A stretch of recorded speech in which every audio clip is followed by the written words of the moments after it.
Good Tuesday morning, guys. My name is Jerry Miller, and thank you kindly for joining us on the Jerry and Jerry Show. We are live in downtown Charlottesville, folks, just a hop, skip, and a jump from the John Paul Jones Arena in the shadows of the University of Virginia. And today's program is going to start with a bang. Ralph Sampson is in the house. He's alongside the Virginia Sports Hall of Famer, a household name, Jerry Hootie Ratcliffe, who needs absolutely no introduction. 50 consecutive ACC tournaments, in fact, 51 on the near horizon for Hootie Ratcliffe, if memory serves correct. We'll talk about that with the Virginia Sports Hall of Famer. I already see questions and comments coming in. Hootie, this is your influence. It might be the influence of the man sitting right next to you as well, in Ralph Sampson. I told a story the last time he was on the show. Yeah. This is a fantastic story. Ralph was in the house, kind enough to join us. He walked out our studio on Market Street to his fantastic Mercedes-Benz, and as he was walking to the Benz, the man legitimately stopped traffic on Market Street. There were cars in either direction that stopped to take a picture of Ralph. Can we go to the studio game? Ralph, you remember that?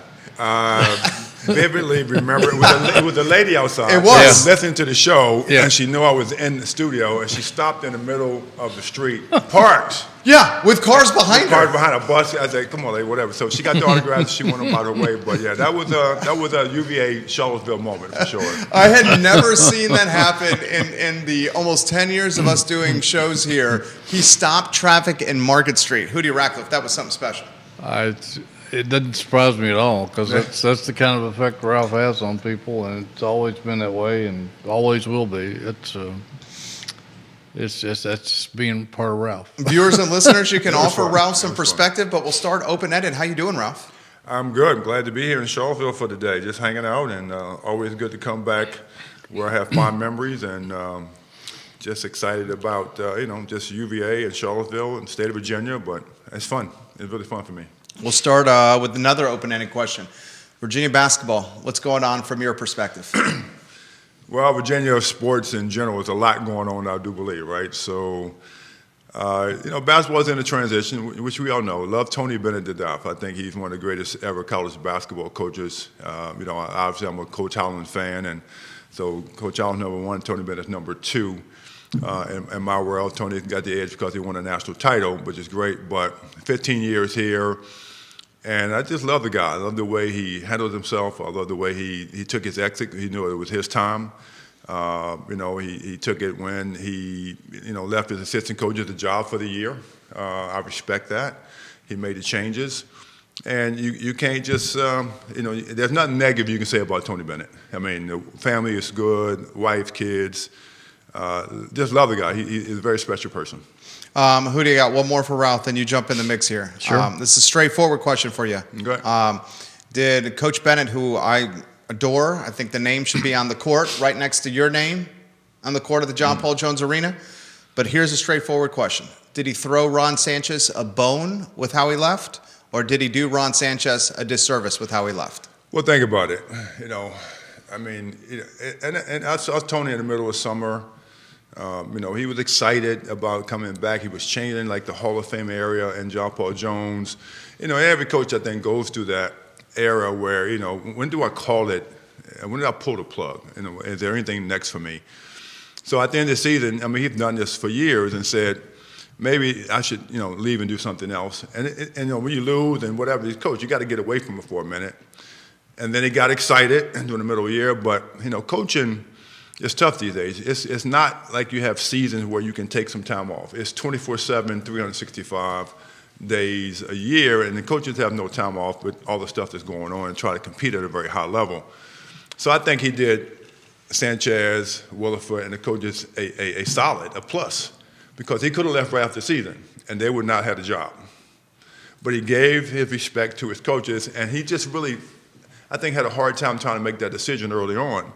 And realized that, this is his time to leave. And he gave his coaches a chance to coach another year, see if they can pull some things out, the rabbit out of the hat, basically, and see if they can, get on the stick and get a new contract. So I really appreciate what he did. I agree with you. And, had he stuck around and obviously this team is not one of the better teams that Right. they've had. I'm not sure there's an NBA player on that roster. But, had Tony stuck around for another year, people would have overlooked that while he's trying to rebuild the program. Ron's not going to get that kind of credit, right, obviously, because he's a newbie. So he was put in a tough situation. He is very tough. No question about Very it. tough. And Ron didn't see it coming. I've talked to Ron, and he didn't know Tony was going to quit until I it agree. actually happened. And so, this is a program. When Ron came back here from Charlotte, he was hoping to build on what Tony had built and recruit more NBA players because they've got quite a few in the pros now, either in the NBA or G League or overseas or whatever. And things just unraveled in a way that nobody really expected. And, it's just a tough situation right now, and I'm assuming it'll be awfully hard to turn this around. I guess the best thing they can try to do is make the ACC tournament and ride it out as best they can. But I would imagine there's probably going to be a coaching change at the end of the year. And I hate that because I like all those coaches. They're all good guys, and I was hoping that they could succeed, but it doesn't look good. You just said something like you got to be able to make the ACC tournament now. Yeah. Isn't that something? That's just weird, right? And The bottom 3 teams, viewers and listeners, do not make the ACC That is tournament. crazy. That's crazy. I don't like that rule. You can have a play-in or something. I don't know. You can have something, right? But you have to have play for something. The ACC tournament is and used to be the best tournament in the country, but now you got Stanford and California. I just don't know how it's going to pan out. I would have went out to Memphis and UConn and the East Coast schools, so we have the rivalry, right? But I got to fly all the way to California and stay a week in Dallas, play. And then so education is. I stayed at UVA for 4 years to get a degree. 1 year without getting, and I was on track. And so the education, meant a lot to me back then. It wouldn't mean shit to me today because you don't really have to go to school. You can play 1 year, get some money, and try to go to the pros and get in now. So, or you can go to another school and get some money. Or you can transfer and go in the portal, go and get some more money. And also, what education do I need today as a college athlete, especially in basketball, football, and baseball? What education? I may need some financial literacy, but I don't really need a education anymore. But guess what? All that money is going to run out at some point in time, and your education going to fall back on. So where's these athletes going to go and get a real job for the rest of your life? So nobody's looking at that part to me, I think. It's ludicrous what's happening in college sports. Dale Thompson says hello. Ralph Sampson, he loves you. Renee Pettiford watching the program. How are you doing, buddy? Renee is one of the biggest fans out there. She says hello, everyone. She's got the question that everybody's asking, and this is a good one for Hootie. This is a good one for Ralph. Ralph, we'll throw it to you first. Who do you think should be the new coach for next season? I'll caveat it with mine. Should there be a new coach for next season? Well, I'll be realistic. I love Sanchez and Williford. I think they should get a shot at it, because they were thrown under the bus. Will they get a shot at it? I don't know. But my picks would be if they were still coaching, it's either Larranaga or Odom, because they know the history of U of A. But that's not going to happen. They retired. I talked to Coach Larranaga. They retired from Miami, the same thing. Just gets tired of the shifting coaches, and they are pure coaches. And you're talking Dave Odom here. Dave Odom. Okay. Yeah, okay. Now, I'm coming back to that Odom, but Dave Odom, Coach Odom, my coach. Okay. And Dave Odom. But the two top one that I would say is number 2, Ryan Odom. He knows UVA. He was born and raised here. He's a great coach, VCU. I talked to Coach Odom about this not too long ago. I said, he'd be interested in UVA. Maybe not. I don't know. But he's doing a great job at VCU. And then he beat Tony in a 1-16 game. So, give him some kudos for that. But I think the coup here is Rick Carlisle. Rick's got a house here in Charlottesville now. Rick's daughter's going to UVA now. Wow. And I don't know if Rick started the NBA, but I think with the culture, having an NBA coach that can coach NBA players may attract some players to come to play for UVA because he's there. just like Belichick at North Carolina. That may happen, but do you have the NIL money to compete with the big boys to get those type of players? I don't know, but Rick would be my favorite. I hear there's a secret player and staff committee that's trying to pick coaches. I'm not on that committee, so I can say what I want. Former players. Former player. From what I know, I have no clue. We've heard similar rumblings. I've heard that, but like I said, I don't know who's on that, and I'm not privy to all that stuff, which is fine. But I think Rick Carlisle would do a hell of a job, and I think he would fit the status quo in Charlottesville because he may be connected to all the big money guys in Charlottesville that may do some more NIL because he's here. Marcus Edmonds says Rick Carlisle would be ideal. He gives Ralph a lot of props. He says program needs new energy. Renee wants Rick so badly.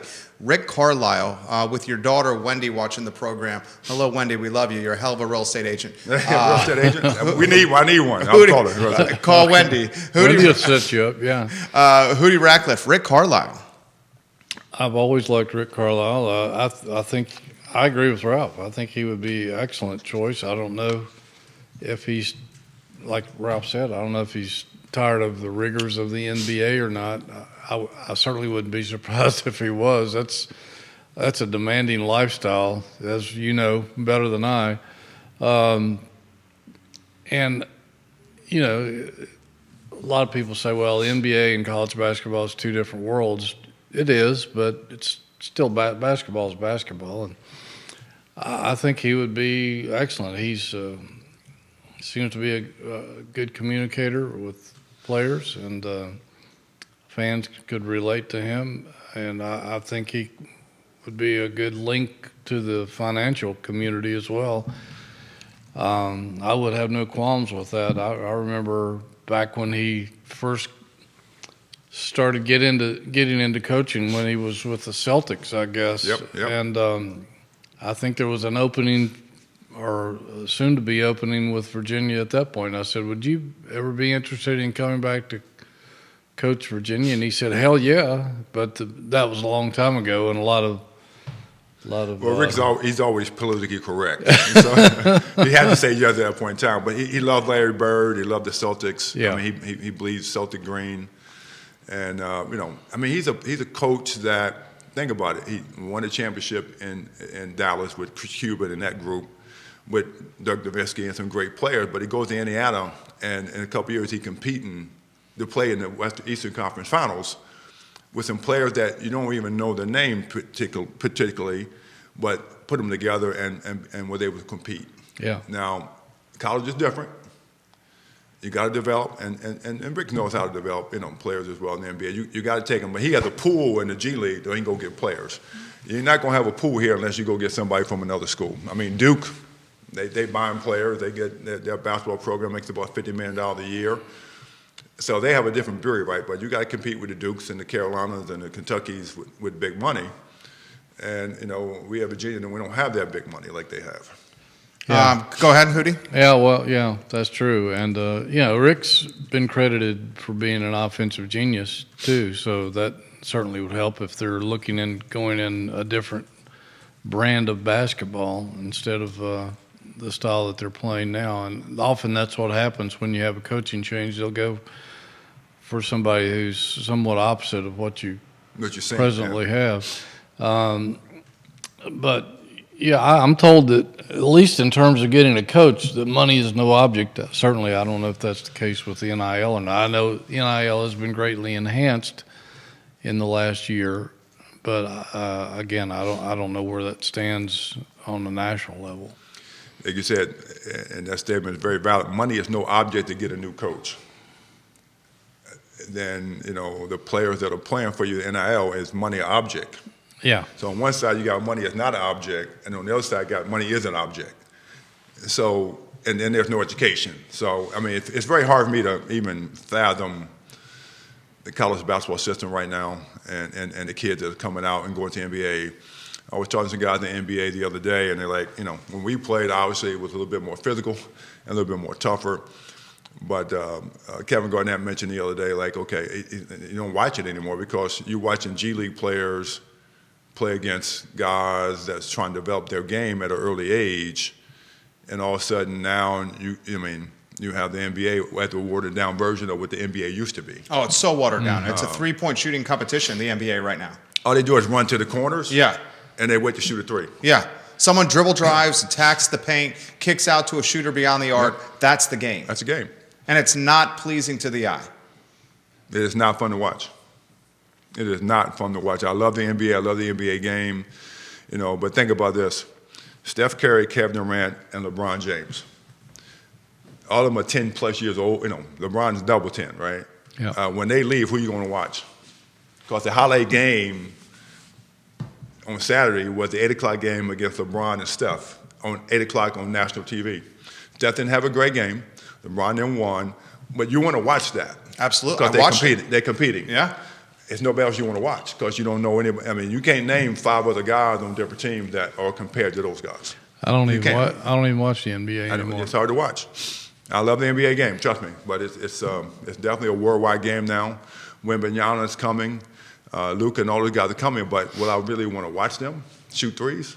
Not probably. Right? That's a conversation that's happening with the national media. Who's the next face of the league? Is it Ant Edwards in Minnesota as the new face of the league? He's got some swagger, he's got some chutzpah, but is he the guy? That's a really good question. And you talk about a legacy to live up to with Steph and LeBron. I mean, who's going to be able to carry that torch, ladies and gentlemen? Questions are coming in incredibly fast right now. Well, Anthony Edwards is going to have to get out of Minnesota. 100%. And maybe a lot of ways, and maybe he needs to get out of his own way in some regards. True, at some point, because why he doesn't have he doesn't have a really good veteran behind him to 100%. teach him the road. Yeah, and most teams used to have a veteran on the bench that's going to help people. Chris Paul in San Antonio. San Antonio. He increased his Wembanyama's game tremendously, right? Over this past year, from last year to this year, so it's crazy. Comments coming in quickly. This one, what is the top 5 short list with Ralph and Hootie for the next coach at UVA? You've kind of highlighted a few. Yep. How would the pecking order short list look? I mean, I think number 1 is Rick Carlisle. Number 2 is Ryan Odom. Other than that, I'm not in favor of anybody else. I've heard a number of the coaches, potentially Shaka Smart. I've heard that one. I love Shaka to death, but he's coached, at different places. He's a great coach, but I don't think he's that UVA culture fit. Think about Tony came here. He's a different breed. It took him a couple of years because they was going to fire Tony the first couple of years that he was here. Yeah. They weren't going to keep him. Yeah, right? Yeah. There were some so unhappy he changed people. the culture here. Yeah. Over the years and start to win, and it's be hard for somebody else to come in and really fit and fill the shoes of Tony Bennett. Shaka's great, but I don't know if he can fill Tony Bennett's shoes. Hootie, your thoughts? I remember having to write a story about the big picture with Tony Bennett at that point because there was so much heat from the fan base about what it was going to look like in the future if he got it his way, which thank goodness he did. But with Ralph, I would prefer somebody like Rick Carlisle or Ryan Odom. I like both of those guys. I've heard Mark Few's name mentioned. I don't think that's going to happen. I've heard Shaka mentioned a lot. I agree. I'm not sure he's a fit. I heard the Baylor head coach floated. I've heard that, but I'm just not buying it. If he turned down Louisville and Kentucky last year, why would he come here? It doesn't make any sense. Louisville and Kentucky got much more money. Yeah, and it's a lot more money. So they've got a bigger arena. It's a bigger city. They can get anybody they want into school. I don't know if that matters much anymore. It does here. But go back. Think about what Louisville did when they changed coaches. 1 year turnaround. But no, they had some NIL money, which Louisville got a lot of Kentucky money, horse money, a lot. Yeah. Get rid of every player, get all new players, each one of them get an NIL deal. Right. And I watched them play against Ole Miss early in the year, they got blown away. And then they come back and beat us, which is not a great match, right? By 20 here at home, and then beat us there as well. But, that's the turnaround you have to have, but you have plenty of money to do that. Comments are coming in very quickly. This is a very good one. And this is from Tennessee. With the Atlantic Coast Conference being not the conference that it was, why would a coach come to Charlottesville to lead this program? I'll add some background to that comment. When Tony Bennett goes from West Coast to East Coast, Washington, what state? to the University of Virginia, you have Mike Krzyzewski, Roy Williams, Jim Boeheim. What do you have? Leonard Hamilton. Jim Larinaga. Jim Larinaga. I mean, you talking Rick Pitino was in the league then. the creme de la creme. Yep. Who is the creme de la creme now in the Atlantic Coast Conference? Only one left is Hamilton. Yeah, Leonard. Brad Brownell is a decent coach. You got John Shire, a young guy at Duke, who's good. I'm not sure he's great. Hubert. Hubert Davis at UNC. Struggling a little bit. Struggling, yeah. Well, yeah, he's getting ready to be fired, supposedly, right? Yeah. That's what they say. It's not the league it used to be. So by that's the any question. stretch. That's the question. Why would a A-plus coach, a blue blood, come here for this job? Well, if you ask me, I mean, that might not be a bad circumstance to come in because the league is yours if you can get things going. You may not be able to match up with the SEC right now, but the ACC is wide open for the taking. Yeah, I agree with that. I mean, because you come in with some new blood, with some new coaches, you can make your mark if you can win. Right. Leonard Hamilton was a great friend. He recruited me at Kentucky, and he's got a couple more years probably if he wants it, but he's going to be the next one to retire more than likely. Facing a lawsuit right now. Well, true. Former players. Former players with Yeah. NIL money. Yeah. So, you never know what's going to happen. I mean, I don't think he did anything wrong, but he's trying to spread it around equally, but that's the nature of the beast. But we'll see what happens with that. But it's going to be tough. But you can come in, and if you can recruit and bring some players with you and make your mark, then you'd be the face of the ACC. But that's a big chore to do, especially after Tony Bennett. I mean, that's granted. When Tony came out a game that John Paul Jones, he got more cheers than the players. Absolutely. He did. He got Sure more cheers did. than the players. Yeah. Absolutely. So that's going to be hard to beat. Follow-up question for you. Does the philosophy need to completely change with Virginia basketball? I think philosophy to change Virginia sports and Virginia in general. With Cat Futures and the hospital and things that's going on there with every school from Darden on different islands. From my opinion, Virginia used to mean something. It used to mean Thomas Jefferson special school education, highly educational school. People want to go there for the academics and the sports.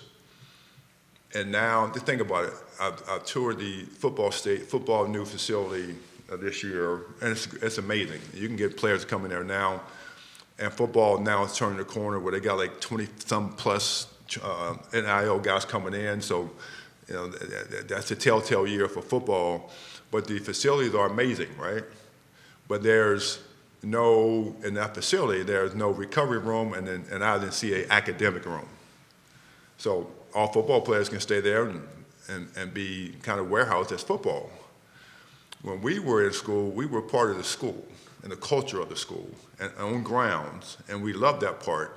So I just think there's a disconnect between sports and the academic part, and I think they have to come back together and say, why can't, I proposed a situation to some of the powers that be. I said, okay, why don't you got 900 students, create an endowment, give every kid $10,000 a year, $40,000 total, even the kids that are playing in the Olympic sports. But if you leave the first year, you get $2,000 or $3,000. If you leave, you don't get nothing. But every year it builds, but you got to graduate to get it all, because graduation has to mean something. And right now, to me, graduation at any institution from a college athlete don't mean anything. We can go on and on. Like the new rules with junior college, right? Yeah. I can go to school 4 years at junior college and come back and go 4 more years at a major college. This was led by the Villanova quarterback who said that my time at a JUCO should not count because you're penalizing me from a name, image, likeness, earning potential standpoint. Yes. He won that case. He won the case and is coming back to Vandy where he's getting paid bank to lead the Commodores. Yeah, good for him. Props to him. Great. Yeah. But what did that do so a high school kid coming out, high school senior, is not going to get recruited to go to D1 schools. 100%. Ever. Unless he's the 1% of high school athletes. You're 100% right. Like Duke, they go get them overseas and come in already play in these NBA academies. That's so right. Bring them over to Dukes and all the powers that be, where I can play and win a national title. But then this high school kid, poor kid's gonna go to JUCO. That's be their training ground, right? And then maybe we'll get him to come up to the big boys after he's trained, because Tony said the same thing. I can't get a kid 1 year, the freshman, and then work with him, and then he leaves the next year. That's a waste of my time, right? Yeah. A waste of what we do from a player development standpoint. But now I can go to JUCO for 4 years. I can get 3 degrees, almost, by that time, right? I got 8 years to see if I can play. That's scary. I mean, because the high school kids, high school basketball and the whole AAU system is going to take a serious look at some point in time. That's a hell of a take right there. Hootie, your thoughts on that?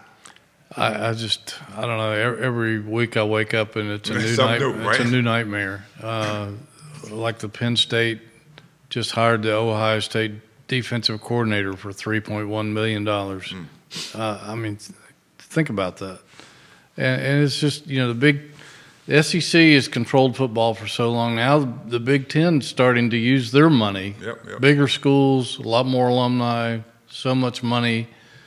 They're starting to use that to take over college football. SEC is taking over college basketball. Yep. Where does that leave the ACC and the Big 12 and all the rest? I mean, it's just become such a money-hungry, greedy thing. It makes me ill to think about it. It's definitely money-driven for sure, and big networks, big advertising. Like the NBA did that $76 billion deal with Amazon. Yeah. Now you got to be worldwide, and now there's maybe a new NBA European league that they're going to develop. It's going to happen sooner or later. 100%. Right? Because it's all money-driven. Yep. You're playing guys $200-300 million. I mean, Jimmy Butler's sitting out right now with the Miami Heat getting fined, but he wants a new contract. He's making $50 million, but he wants a new contract and making $250-300 million. Jimmy Butler is suspended for a third time by the Miami Heat, is legitimately losing $500,000 plus per game with his suspension, and care. Doesn't even care. He'll go to arbitration. He'll get some of that back. Does not even care. Doesn't care. Unbelievable. He'll go to arbitration. He knows he'll go to arbitration. He'll get some of it back. And I got to manage trade because I'm going to get $300 million. Yep, that's what he's trying to do. You were born too soon. I need to go back. I need to go back for sure and get a little bit of lift on the table. Born too soon. Let me this is a very straightforward question for both you gentlemen. Who is going to make the potential hire of the coach with Virginia men's basketball? Carla Williams' contract renewal completely flies under the radar to the point where Dave Teal and Chris Graham have to do a FOIA, a Freedom of Information Act request, to find out that they gave a renewal to Miss Williams, the athletic director, who I think is safe to say is a bit embattled with some of the fan base. Some of the fan base frustrated with the athletic director. Yeah. She's had tremendous success with the Olympic sports, the non-revenue sports. The football team is floundering right now. I would say Tony Elliott's coaching for his life, rebuilding a roster completely through the transfer portal. Let's see how that goes. He has to. He has no choice. He has no choice. Is Miss Williams going to make the hire? Is she the right person to make the hire? There's a lot of layers to this onion here. Well, I'll look at it like this. Carla came the year or two after Tony Bennett. I give Craig Little-Page a lot of credit, but Craig was my assistant coach, but he was splintered between old money and new money, so he went with the new money side when they was trying to bring U-Haul in and John Paul Jones. So, that's another story, another day. All the Olympic coaches, all the other sports were pretty solid, and I don't know how many coaches have changed during those years. Not many. Not many. Not many. Yeah. So they've already been there. So you hire Tony's there, you win a national title, okay, great, you're part of that fabric. So basketball was stable. Football, she comes in, it's been not stable, so you have one coach, then, get a new one, and then give them credit because you had the incident with the football players getting shot on that bus. So you got to give them a couple years, right, because that's hard. I'm not going to bring my son to UVA to play football when I got these shenanigans going on campus. That's why I said the campus have to get around the sports and the campus academics have to get around the sports because it's disconnected. And then you got Tony, and then you got the women's basketball where you finally got a decent coach. The first hire was terrible. I love her to death, but she just wanted to be in her nice clothes on the sidelines and doing. But now that's pretty much fixed. So Carla has to prove herself, to make this happen. And her first hire of football is, I think he's a great guy. Don't get me wrong. I met him.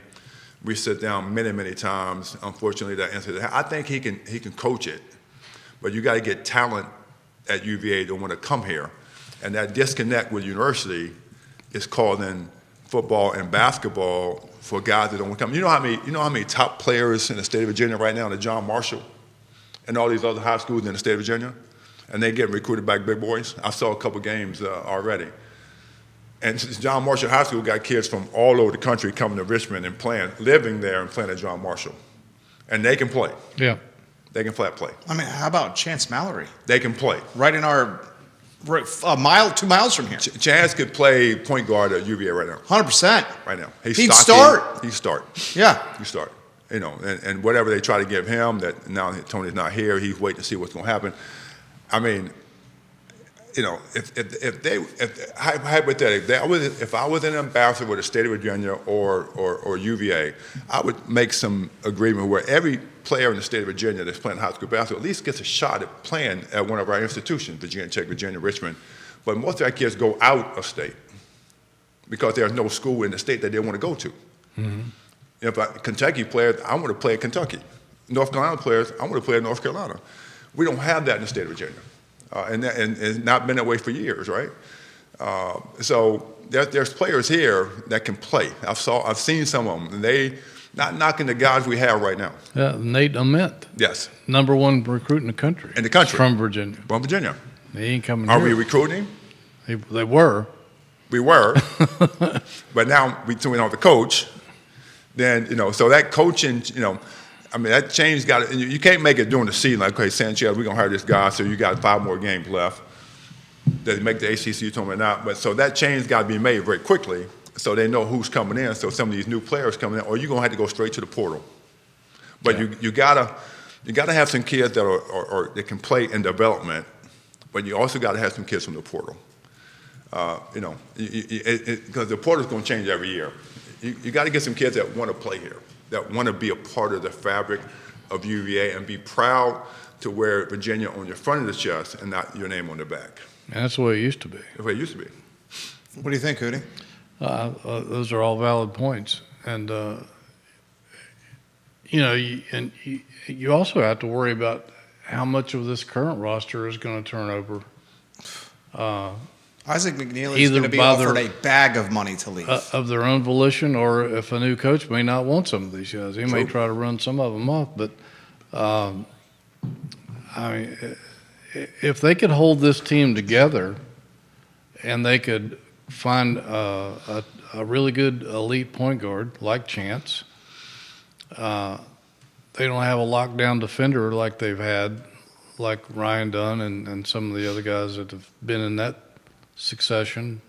They can sick on the other team's hottest scorer, and they don't have a rim protector. If they could add those 3 parts and keep this team together, they could be decent next year, if not more than decent. But everything is just so. And you got, like you said, you got a couple players that could play serious roles. You get a point guard. Yeah. You got some big guys in there that can play offensively. It's a little bit hard for them because they understand it. And Sanchez put in a hard spot. Sanders has got a body and can play. And, it's just throwing the ball in the post a little bit. Right. Just throw it down there a little bit and let him work. And then, you got a couple 3-point shooters. They are spot-up shooters. They're not off-the-dribble shooters. So rearrange things a little bit. But I know we also used to Tony's system, and Sanchez is trying to, mirror that system a little bit. But we got spot-up shooters. You let that big boy with that big body, and I'll be letting him pound people every day. Yeah. You get tired, you give him off 2 minutes, I'm putting your ass back in the game. That's right. So you got to readjust a little bit. So you got to nucleate if those guys stay, or you don't run them off and get more. But then you got to start them over. So you don't know what it's going to be. It's going to be hard. This comment comes in from Earlysville. So much money in sports. I love sports, but it just gets me thinking, how much good could all that money do if it would put into scholarships? Does the TV revenue stay in the athletic department, or does it get spread around throughout the university? That's from Vanessa Parkhill. I'll add a little commentary to that. Virginia Commonwealth University has said this coming season, every player on average is going to make $400,000 on the roster, plus the scholarship, plus the meal plan, plus the housing. Oh, all that combined. All that combined. Virginia Commonwealth University. And that's VCU. Can you imagine what a Duke or a UNC or a Kentucky or a Louisville are paying their players? She's asking for some clarity in how the revenue is being spread around with the university, the players, and the athletic department. I don't think anybody knows except the people directly running the involved show in that, because they don't. I don't know how you spread $400,000 per player, but a scholarship, right? Mm-hmm. That's living, food. That's all these things, right? That's a lot of money. Is that $400,000 a year or $400,000 a year per player for VCU? I like to see those numbers. Yep, that'd be interesting to see those numbers and what they look like. Yeah, Virginia Tech has said that starting in the 2025-2026 school year, Babcock, the athletic director, nearly $21 million will be spread throughout the athletic department with a focus on football, men's basketball, and women's basketball. That's all. $21 million. That's all part of the settlement. That's right? the cap. Right. That's the cap right now. Right. So in a lot of ways, that we're seeing a salary cap coming. In some ways, that's going to happen.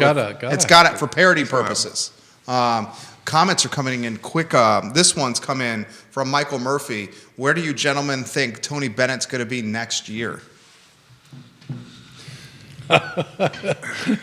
I have a serious opinion on that, and I probably should be quiet, but I'll make it anyway. But I mean, Tony loved the game of basketball. His wife loved the sport, and from what I know, and then I wouldn't be surprised if they go overseas somewhere in a little village and start coaching over there, because they're that type of people. But I do know Tony loves basketball, and for me, I think he should go to San Antonio. The Spurs. Popovich is a great guy. The owner is a wonderful guy. That would be a perfect fit for Tony Bennett to go either coach or be a part of that organization. The owner likes Tony, right? I mean, aren't they friends? I think so, yes. Yeah. Then he has Wemby. Yeah, well, exactly. Got somebody who can play. I mean, he had to change his offensive philosophy up a little bit, but his defense obviously is great.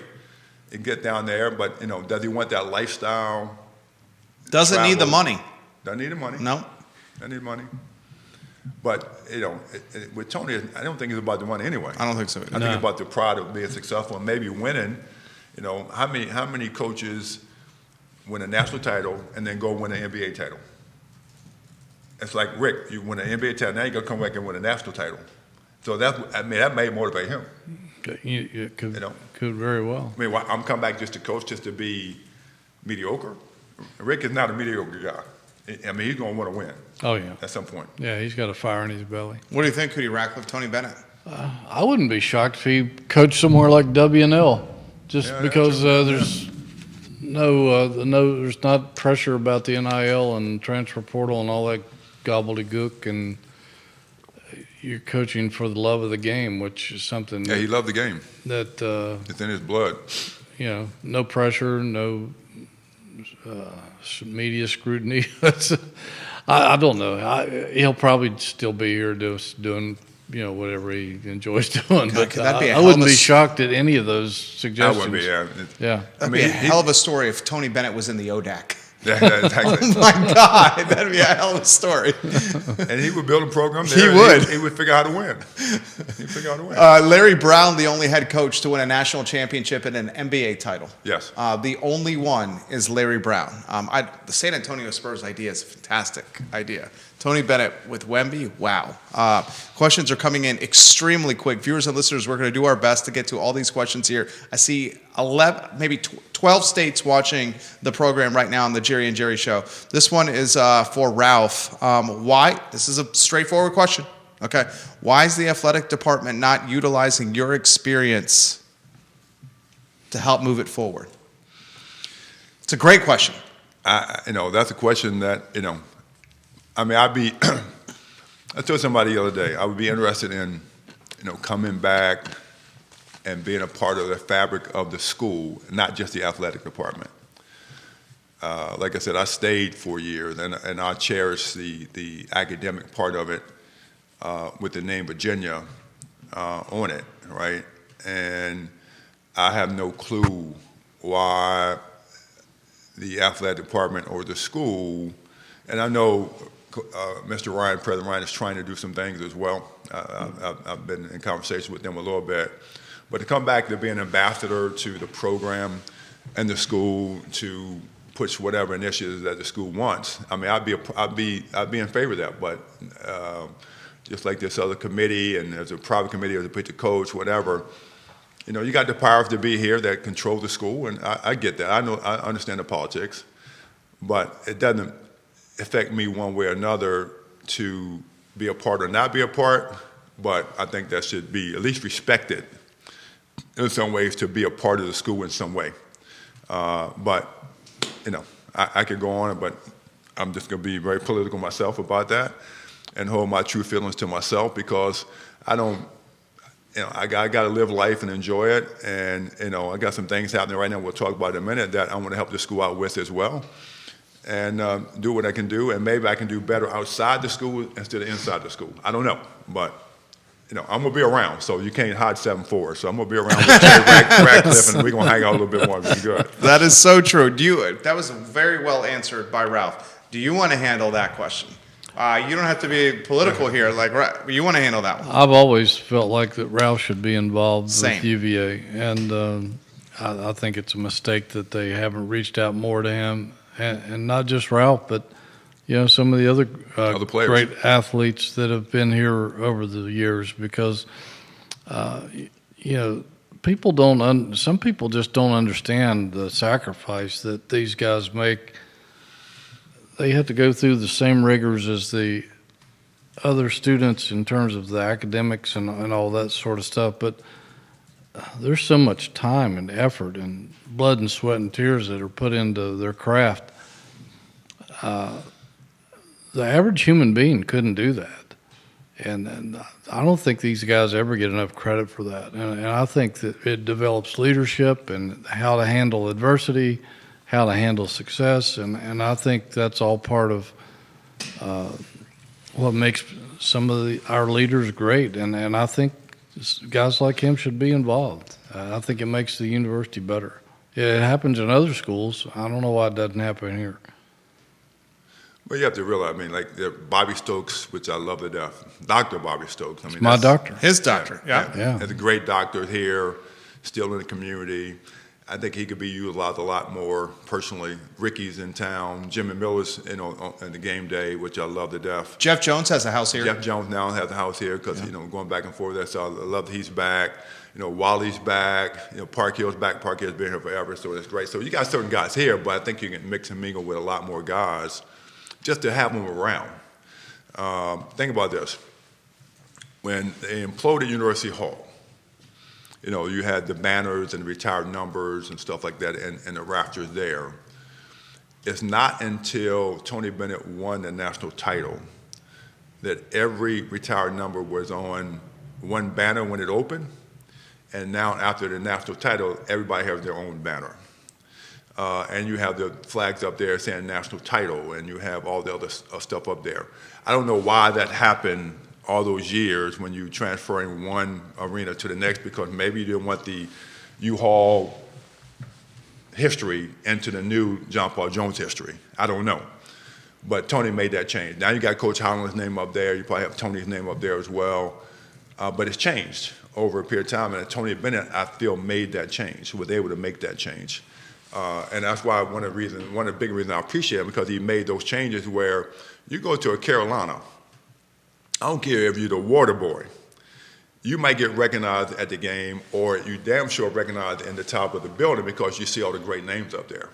Yeah. Now, if I'm a kid being recruited into Carolina's gym or UVA gym, which one I'm going to like the best? You know, from an aesthetic standpoint. And so Tony started to make those changes, I think, over the years. And it took him a while to do it, and he did it well. But think about Duke or even Wake or those schools, because if I'm going to take care of those players and I'm coming in, you might take care of me as well. So the history is, I think, important to, UVA athletics in general. But we got to weigh in on, would I want a North Carolina education or do I want a Virginia education? It's no choice. With Virginia, I was looking at the thing, and Duke, Virginia, Carolina's down, but in the top 10, 15 universities in the country, Virginia's like 6th or 7th academically. Stanford's number 1. But Virginia's like 5 or 6. Use it. Right, it's a no-brainer. Get that education and reach out to the people and get you something from the school academic-wise, because kids need to understand that you can make this in our money, but guess what? You don't even know how to spend it. And your mom and dad's going to spend it before you even get it. And everybody's going to be broke when they finish, and they're going to have tax issues. Right. We got Darden, law school. We got all these other schools that can help those kids groom that. And there might be programs out there, I'm sure there are, that we work on, but I don't know how effective they are because I don't hear much about them. Comments are coming in quickly. Hootie, thoughts on that? And you want me to get to the comments? I'll follow your lead here. I just want to ask him a question that somebody sent in to me because it intrigued me because I had never heard this. I thought I knew everything about Ralph, but this, and I don't know if this is true, but this guy says, ask Ralph about the September 1987 pickup game with Run DMC, Jam Master Jay, and some students and roadies, a classic. Did that happen? I don't know where that was, but if it did, it may happen in 1987. So we're talking Tim Hardaway, Mitch Richmond, and Chris Mullen? It wouldn't have happened in 87, right? That would happen. That's probably when I was in Run TMC, yeah. So, yeah, Mitch Richmond. So I get traded from Houston to Golden State. I walk in. Check this out. I walk in 48 hours later after I got traded, walk into the arena. I walk in the arena, and Chris Washburn was being taken out of the arena in handcuffs. Ooh. Out for whatever he had to go through. We play the Lakers the first game, we get beat, and the lovely Chris Mullen, I love him to death, he takes us to battle because he has some personal issues as well. So I lose 2 players from the jump. We have Manute Bol, Larry Smith, Terry Teagle, Jerome Whitehead. We have some guys cast the characters, and we had a coach. It'll come to me in a second. But Don Nelson was the general manager. So next year we get Tim Hardaway and Mitch Richmond. Now we got Run TMC with Hardaway, Mitchman, and Chris Mullen, and they were really, really good. And I was on that team. And we had some pickup games, and we had some other stuff. So that story is probably true in some ways. I don't remember where it is, but we played. Those guys, they wanted to play every day. And it could be downtown Oakland and a rec center to, to the arena. But we wanted to play. We wanted to play every day. And that time was pretty fun to watch and be a part of. So that may be possible. Yeah. That was an amazing team. That was a hell of a story right there. How about Mike Murphy says he's watching in Florida. You got 14 states watching us on the show right now, guys. This is the power of social media and streaming content online in digital capacities. This is a very intriguing comment. John, I'll add a little background to this here. Guys, thank you for keeping the conversation going. John Oliver and Craig Littlepage understood the challenges of academics and athletics at the University of Virginia. Yeah. Part of the reason why they hired Tony Bennett. Tony Bennett came to UVA with a system. A system, in some ways, some folks call it gimmicky. I call it a strategy. It a strategy. How do you figure out to win in a rigorous academic setting? You need a strategy, a system. The question that's coming from Georgia is this: does it have to be another system head coach to win here, or can they play the free-flowing, up-tempo basketball we're seeing in the SEC? It's a hell of a question. Is that person saying the SEC doesn't have strategy? I think what they're saying is the SEC is a bit more athlete-based, a bit more up-tempo, a bit more easy on the eyes, where the University of Virginia, and I don't mind the strategy at all because, heck, we won games and won a national championship, was control the clock, limit possessions, and play the game in some ways in the proverbial quicksand. Yeah, I mean, think about University of Houston, Kelvin Sampson system. He has athletes. Yes. I'm talking about athletes. They haven't won. They compete and play. I love Kelvin Sampson to death. Don't get me wrong. But they haven't won. Right? Same way with Penny Hardaway. You can get athletes and play to win. You got to have a defensive understanding of the game, period. And I always say that the art of the game is lost on the offensive side. the UCLA, John Wooden, all the game was lost offensively. Run the lanes wide, get on fast breaks. So I think you can have a combination of both where you can defensively be successful. But if you get to steal something, you need to run down the court and run it up the floor, right? Now, if you need to be a control set, you can be in a control set with an idea of what you need to do and how you need to, and be more efficient that way. So I think it's a combination of both what you can do, that you can mix and mingle both of them. And then when you have opportunities to run down and get an easy basket, I think you should do that. So I think you can do both. What are your thoughts, Hootie? System basketball? I think what Craig and John Oliver were thinking was that Virginia couldn't go head-to-head against Carolina and Duke for those players in recruiting and play that style of basketball successfully against those guys. So they felt like you had to have something different to throw people a curve that they had to prepare for and take extra time to prepare for. And then you might not be enough time to prepare for, which is clearly the case in many games. But I don't know. Yeah, I agree with Ralph. I think I think you can do both, and I think defense is very important. But I think they might have to up tempo it a little bit more than what they've been doing. I don't know if that style is going to continue to fly, because the beauty of winning and all that under Tony was great, but I thought that style of play sometimes offensively allowed inferior teams to hang stay in around the game. long. Stay in the game. Yeah, they can stay. Yeah, and also you have the transfer portal element where you're not going to have the longevity and consistency of roster to learn a system like that. Yeah. Right. Yeah, I mean, these guys on this team right now they don't know the system. They don't get the pack line. Yeah, they don't get the pack line. Right. Yeah. Comments are coming in quickly, guys. We're not going to be able to get to all these comments. We sincerely apologize to the viewers and listeners, but we appreciate you for making the program great. We'll do it again one day. Just keep them coming. They're coming quick. I definitely want to get what Ralph is up to and what his plans are here. But before we do, how about this, Ralph Sampson? State of the Union for Virginia basketball. Your thoughts on what we could expect in the next 90 days? I mean, does a head coaching hire before the season ends? Does it happen in March Madness? I mean, how does it play out? How does the transfer portal look? How does an NIL look? What's the role of Lo Davis and the collective in all this? I mean, we haven't even gotten to that. I mean, I love Lo to death and what he's doing. Now that the collective and now is internally, I guess, into the university as well with the new rules, it's going to change forever. It's going to keep changing. So that's another story we can come back to one day. But 90 days, I think you wait until there's going to be a game where, you either make or break and make the ACC tournament. So I think that's the first thing they will look at. If we make the ACC tournament, we might have to wait, but I'm sure everybody's banking they make the ACC tournament and they lose the first game.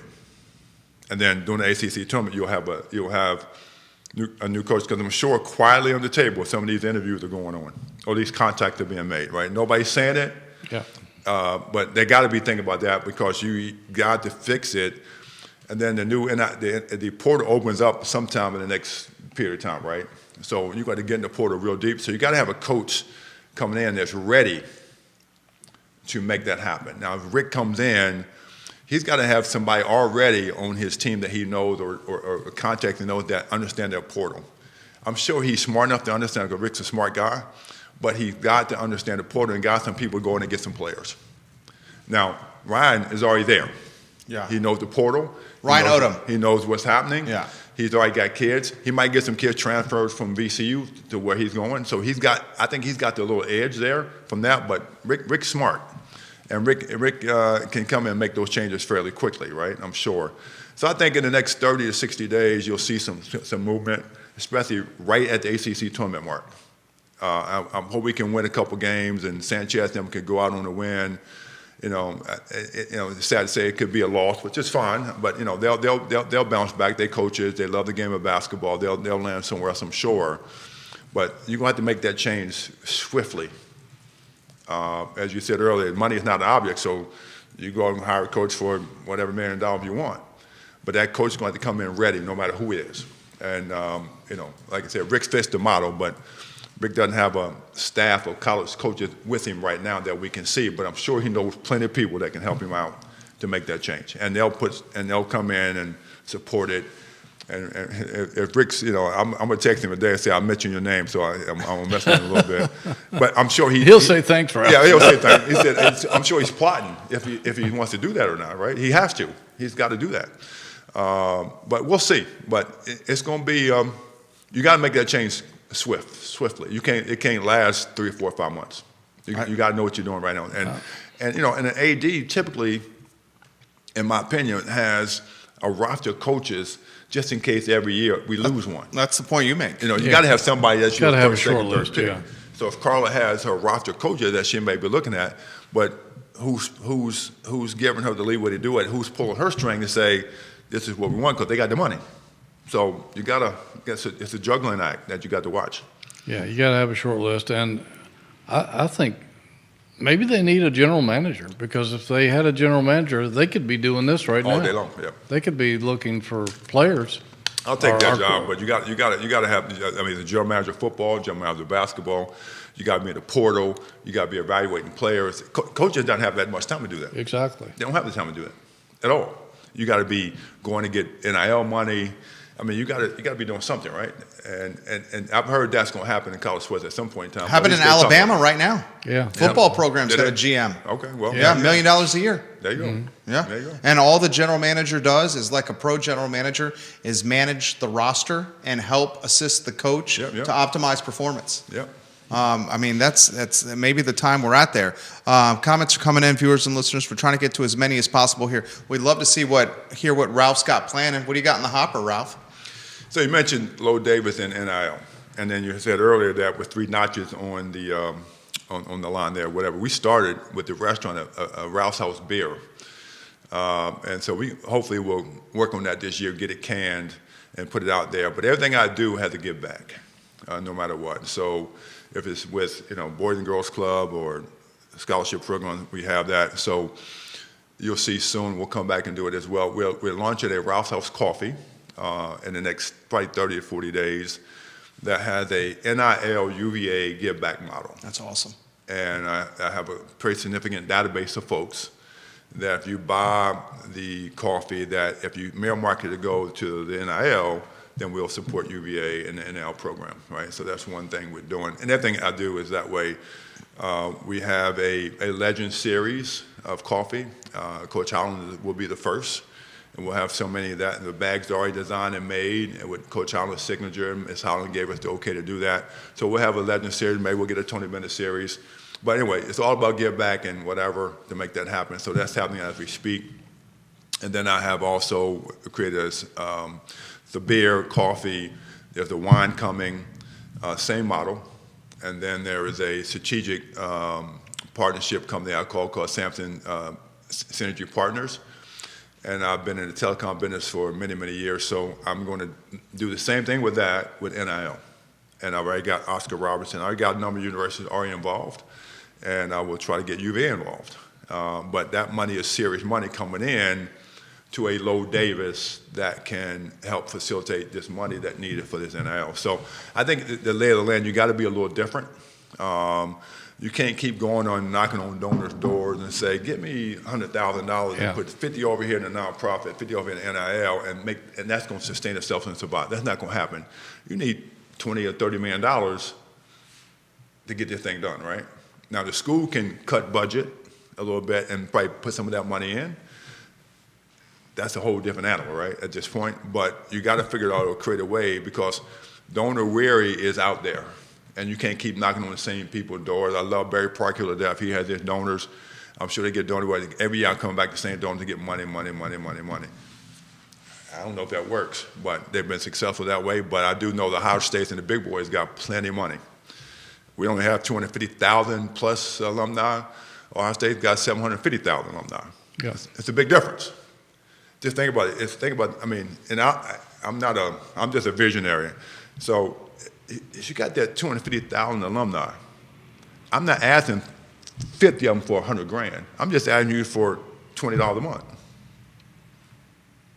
It may add up quickly. Yeah. And with the $20 a month, you get delicious coffee. Whatever you get. Yeah. I'm talking about Or just beer to, or wine. just to the NIL program. I think it's a great idea. You know, so if I can get across the board to make that money, I'm just think it's 5,000 or 6,000 alumni athletes. Nobody will give but a few $100,000. Yeah.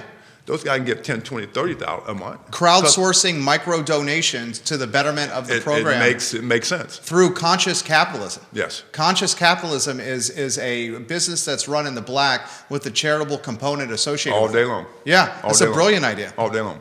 And then So- would you have the Legend Series? You would have beer, wine, and coffee. So you want to go in the beverage space, and then how do the partners, the players that you're partnering with, do they work in the deal somehow as well?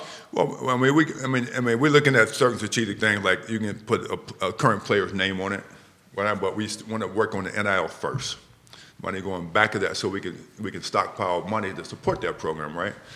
And then there might be some one-off with different players, and then we give that player that may be at university, you know, a Legends type bag, whatever that is, a current player, and they individually make money, because understand there's kids that play sports at UVA that's getting no money, right? Mm-hmm. And then there's kids that's getting some money, but then you got kids getting a lot of money.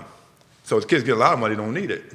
The ones that over here, the swimmer or the tennis player that's really doing well, you're not highlighting that player on the social media or TV or interviews, whatever, like they are the basketball, the football team.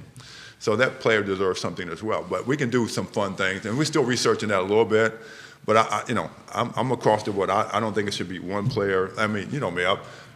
If I was in the NL space right now with my players, all my players that I play with would make money. Right. Everybody would make money. Yeah. You can't just leave me over here making money and not my teammates making money. That's unfair. Yeah. So every one of them's got to make money. That's the way I believe. Rob Neal loves the program, says your tap room has the best friendly service in town every single time he goes there, so he's giving you some props. Thank you for coming. Thank you for coming. The Kamora Johnson's got a sandwich at Bel Air Market with Tiger Fuel. The market's at Tiger Fuel. Yeah. I could see what he's doing working perfectly for so many athletes. I think that's a brilliant idea. Yeah. It's going to be fun. Brilliant idea. When's that coming? I want to do it right, so I've been working on it for like the last 8 months. Yeah. And so sometime this spring, this will start happening. Oh, okay. Yeah. I love it. Hootie Ratcliffe, phenomenal show. Always is when Ralph's always y'all got the fun. Yeah. This was an absolute blast. Viewers and listeners, if we didn't get to your comments, we'll humbly ask Ralph here, with a little pressure of the cameras, if you will kindly come back on the show. Tell them to email you Okay. questions, and then we will set up another time to come back and do it again. There we go. And we'll take those questions first, but you got to email it to whatever email address you say. There we go. Sounds Hootie Ratcliffe for me. We'll take good. your emails. Hootie, thank you for setting this up. That was fun. Always fun. Absolutely. Ralph Sampson, ladies and gentlemen, the man needs no introduction. Neither does Hootie Ratcliffe, the Virginia Sports Hall of Famer, who is going to go. Did you realize you got 2 Hall of Famers? I at see this that. table? We got to get you in some Hall of Fame. I'm just trying to ride your coattails right now. I'm just riding your coattails. We got to get you in some Hall of Fame. So He's good. in so many Hall of Fames, he probably doesn't know them all. You're 100% right. There's no doubt in my mind about that. Thank you kindly for watching the program, guys. It's archived wherever you get your social media or your podcasting content. One of the best shows we have ever done, featuring Hootie Ratcliffe and Ralph Sampson. Judah Wickower, the glue guy. The glue guy, The the glue guy, stats the may not stats. show up in the box score, but we don't win without the glue guy. That's it. And Judah Wickower, thank you kindly for being behind the camera. The I Love CVille show, ladies and gentlemen, up at 12:30. So long, everybody. Stand good. He's going to tell us when the mics and cameras are off. They will be off shortly. Good.